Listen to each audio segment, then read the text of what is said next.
L'évolution, elle était naturelle. D'abord, elle est venue par une passion commune avec la famille Giraud de tous les spiritueux haut de gamme qu'on pouvait dénicher et trouver dans le monde entier. Et puis aussi du constat qu'il y avait une très belle matière première en France. Et en France, on aime beaucoup, que ce soit en termes de cuisine ou de distillation, la qualité de la matière première.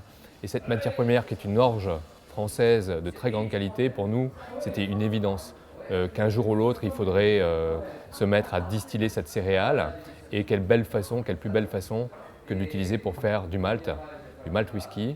Et l'étincelle qui a été notre rencontre avec Philippe Giraud et la famille a fait le reste.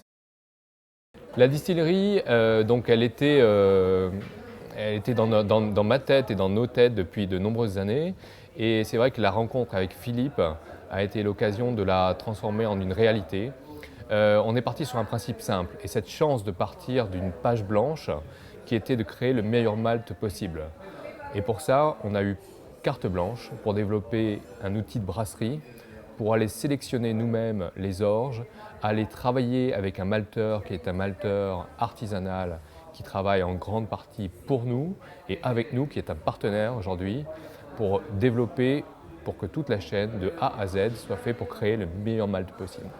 Donc, derrière le maltage, qui est une partie très importante de la création aromatique, on a le brassage.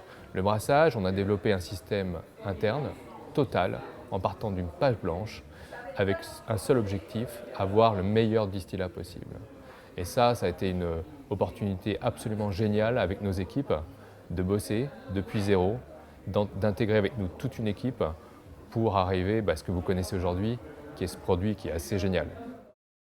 La partie distillation, on a dû tout réapprendre.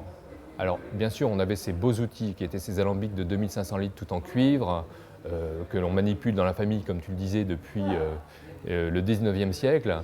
Mais la distillation du whisky et de ce mou de céréales est quelque chose vraiment qu'on a dû réapprendre.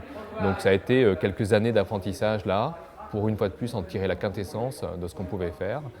Donc on a dû surtout oublier ce qu'on avait en tête, la distillation du vin, qui était notre métier traditionnel, pour réapprendre quelque chose. Et ça a eu vraiment, ça a été une démarche assez passionnante pour moi et pour les équipes qui nous entourent avec Philippe. Alors évidemment, pour nous, l'alambic charentais, c'est le meilleur du monde, parce qu'on est français et puis qu'on croit en nos produits.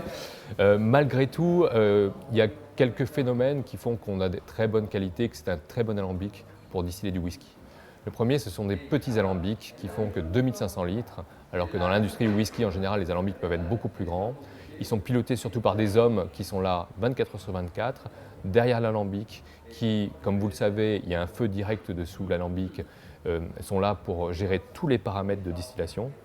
Et on va dire que cet outil fantastique qu'est l'alambic, tel qu'on le connaît ici en France, et la connaissance surtout des distillateurs, nous fait un produit qui est assez remarquable.